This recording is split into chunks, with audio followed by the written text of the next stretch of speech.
Kızıljar'dan oң жактагы Kızıl Kurçan Akıl, Karadaryadan Ak Kurçan. Köteң çoң oyunlarda, çoң күрөштөрдө күрөшүп жүргөн балбандар. 2 күн мурда Коштоо айыл өкмөтүндө дагы той болгондо ушул Акыл Кызыл Kurçan 2-нчи орунду алган. Kızıl Kurçan balban.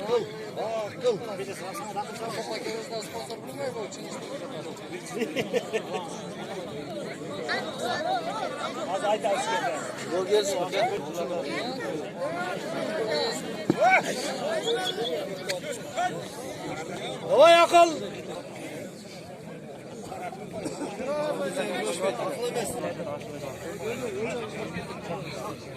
Özüm turizm var mı? Davay Akıl. Kimi çıkarayla? Sen gel bir. Sonra akla.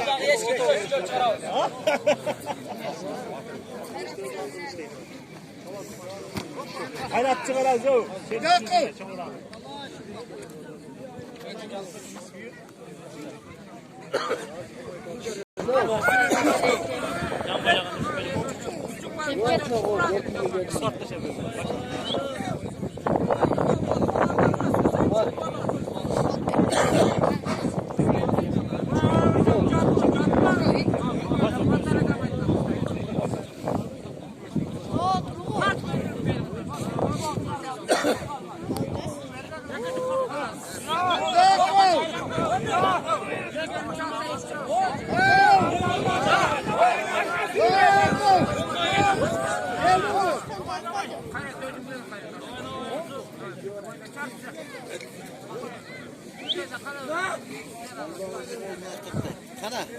Sen gibi değil, bir koy oğlum.